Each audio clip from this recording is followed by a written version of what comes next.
মালদহের মানিকচকে বেসরকারি শিক্ষা প্রতিষ্ঠানে ছাত্রের রহস্যজনকভাবে মৃত্যুর ঘটনাকে কেন্দ্র করে ব্যাপক চাঞ্চল্য। বিদ্যালয় কর্তৃপক্ষের বিরুদ্ধে অত্যাচারের অভিযোগ তুলে সরব মৃতের পরিবারবর্গ। মৃত ছাত্রের নাম শ্রীকান্ত মণ্ডল, বয়স 13, অষ্টম শ্রেণীর ছাত্র। ঘটনাকে কেন্দ্র করে ব্যাপক চাঞ্চল্য ছড়িয়েছে মালদার মানিকচক এলাকা জুড়ে। 13 বছর বয়সী অষ্টম শ্রেণীর ছাত্রর ঝুলন্ত দেহ উদ্ধারের যুক্তি মানতে নারাজ পরিবার। মানিকচক এলাকায় অবস্থিত রোজমেরি মিশনারি স্কুল নামে ওই বেসরকারি এই শিক্ষা প্রতিষ্ঠান। ঘটনার তদন্তে স্বয়ং বিদ্যালয়ে থানার আইসি সহ পুলিশ কর্তারা সমস্ত ঘটনা খতিয়ে দেখতে এবং মৃত ছাত্রর সহপাঠী ও বিদ্যালয় কর্তৃপক্ষের সাথে কথা বলছে পুলিশ কর্তারা। মালদা থেকে বিশ্বজিৎ মণ্ডলের রিপোর্ট, এস নিউজ বাংলা। ঘটনা গরমের ছুটিতে ছেলেটা বাড়ি গিয়েছিল। ছেলেটাকে স্কুল আনার জন্য বারবার বাড়ি থেকে বললাম, যে ছেলেটা বলছে যাবো না। কেন আসবে না কিছু কি বলেছিল? বলতে যে আমাকে স্কুলে ভালো লাগে না। এই বলার পরে ছেলেটাকে বুঝিয়ে সুঝিয়ে রাখা যায়। তারপরে কালকে রাত্রে ফোন করছে স্কুল থেকে ছেলেটার বাবাকে, মাস্টারমশাই, যে আপনার ছেলে খুব অসুস্থ, এ বলে পাঠিয়ে দেয়। তারপরে কিছুক্ষণ পরে আবার ফোন করে যে আপনার ছেলে মারা গেছে। মারার পরে 4-5 জন আমরা আসলাম। আসার পরে দেখছি যে হসপিটালে অলরেডি মৃত্যু, স্কুল থেকে মৃত্যু নিয়ে এসছে। তারপরে এসে দেখছি হসপিটাল থেকে বের করে থানায় চলে এসছে।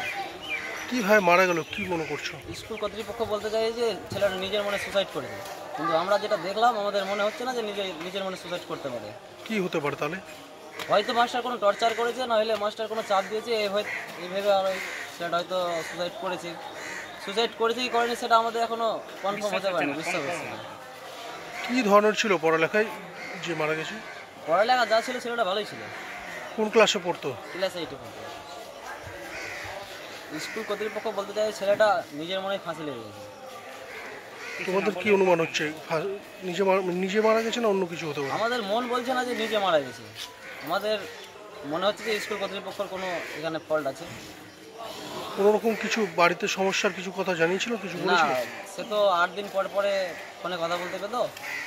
তার আগে কথা বলতে পেতো না? 8 দিনের আগে কথা বলতে। আচ্ছা, মানে 8 দিন পর পরই স্কুলের সিস্টেম নাকি 8 দিন পরে ফোনে কথা বলতে পারে। আচ্ছা, কিছু জানিয়েছিল ফোনে? না, ফোনে কিছু জানাইনি। কি চাইছো এখন তোমরা? আমরা সত্যটা জানতে চাই। আমরা সিসিটিভি ফুটেজে দেখতে চাই যে ছেলেটা সত্যি নিজের মনে সুসাইড করেছে, না মাস্টারের কোনো চাপে, না মাস্টার কোনো ফাঁসি লাগিয়ে দিয়েছে, এটা আমরা দেখতে চাই। তো আমাদের পুলিশ এখন আমাদের কিছু বলেনি। কালকে আমরা রাত্রে এসেছিলাম 2টার দিকে, অফিসার ঘুমিয়েছিল, সিভিকগুলো বলেছিল যে 8টার পরে কথা হবে। অভিযোগ করবে স্কুলের বিরুদ্ধে? হ্যাঁ, আমাদের অভিযোগ করবে। হ্যাঁ। কি নাম তোমার? আমার নাম রামচন্দ্র মণ্ডল। কে হয়? আমার ভাতিজা হয়।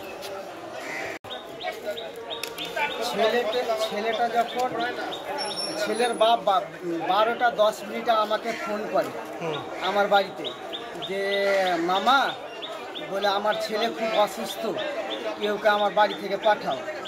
তখন আমি দেখলাম যে কেউকে পেলাম না, তো ওর মানে পিসির ছেলে, ওই যে শত্রুঘ্ন মণ্ডল, তাকে পেলাম। বললাম রে তোর বলে মামার ছেলে বলে খুব অসুস্থ, মাস্টার ফোন করলে তোর মামাকে, তোর মামা দিল্লি থেকে আমাকে ফোন করলো যে তুই তাড়াতাড়ি যাও, গার্জেনকে কল করলো।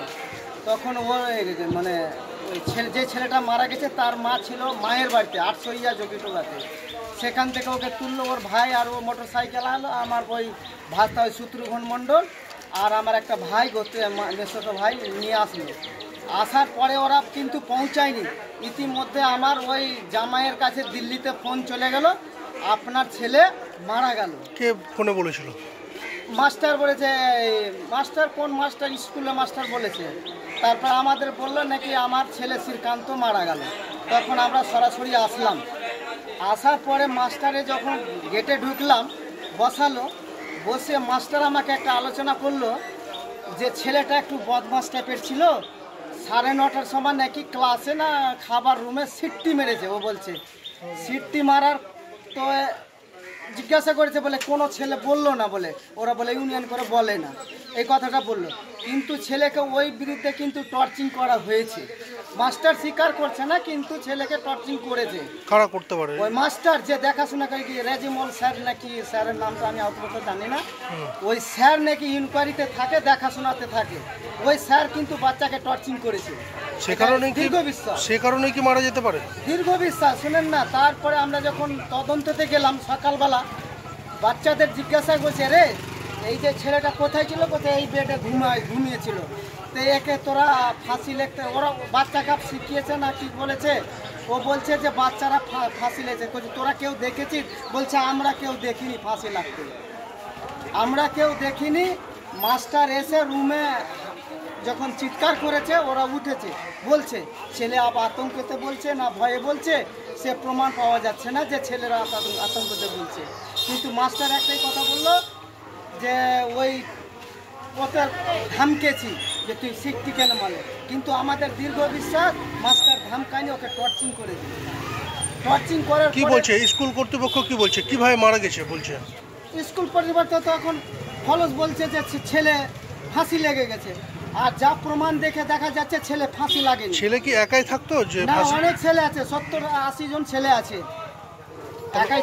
আর ছেলে যেখানে শুয়ে আছে ওইখানে ফাঁসি লাগছে না, অন্য জায়গায় যেয়ে ফাঁসি লাগে। আমি মাস্টারকে জিজ্ঞাসা করলাম যদি ওই কুন্ডিতে ছেলেটা ফাঁসি লাগে ছটফট করবে না, বিছানা আছড়াবে না, কেউ জানবে না?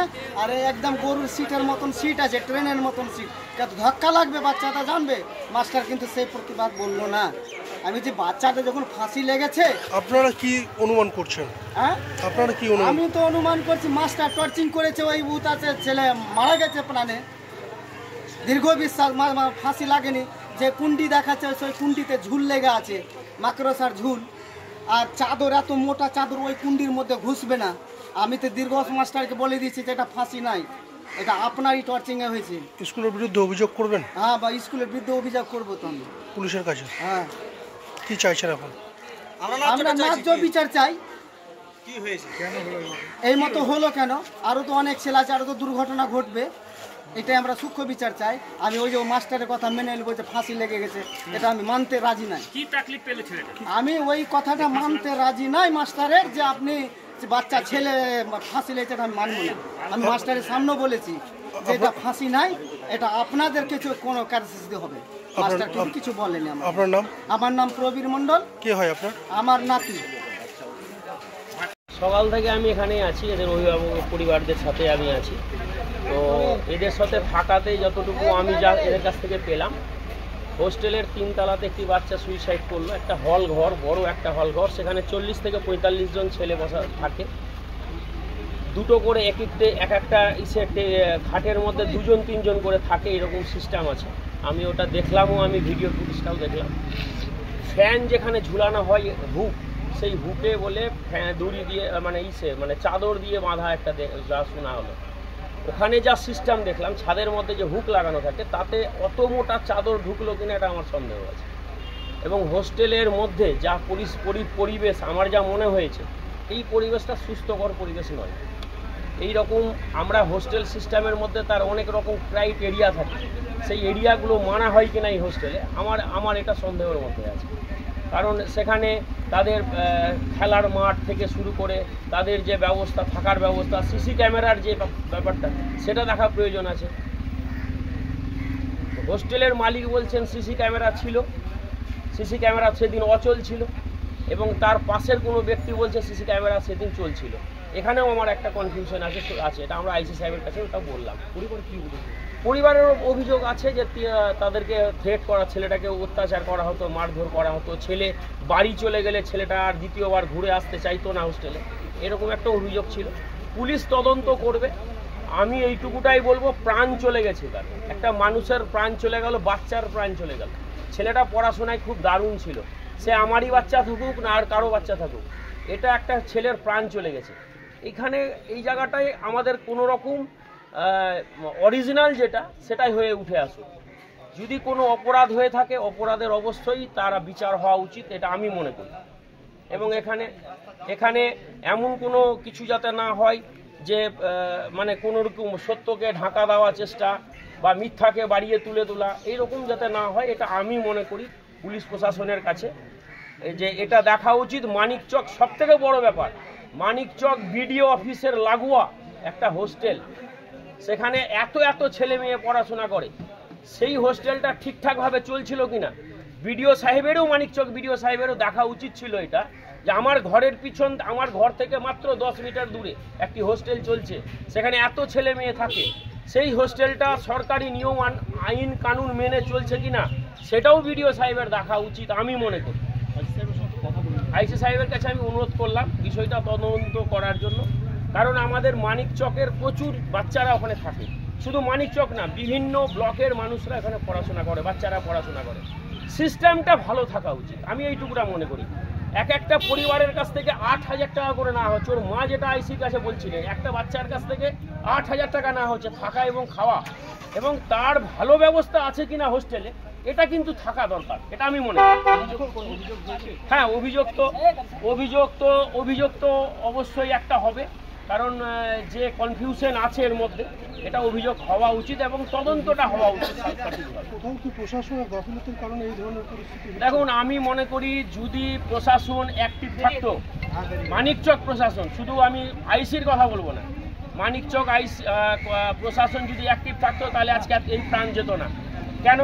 ওই হোস্টেলের মধ্যে সেই রকম পরিবেশ আছে কিনা সেটাও দেখার প্রয়োজন ছিল, এত বাচ্চার থাকার ব্যবস্থা ঠিক আছে কিনা ওটাও দেখার প্রয়োজন ছিল, তাদের জলের ব্যবস্থা সব কিছু ব্যবস্থা ঠিক আছে কিনা এটাও দেখার প্রয়োজন। আমি তো এটা তো অবশ্যই প্রশাসনের একটা গাফিলতি, অবশ্যই আমি এটা মনে করি। আমার নাম অভিজিৎ মিশ্র। নমস্কার।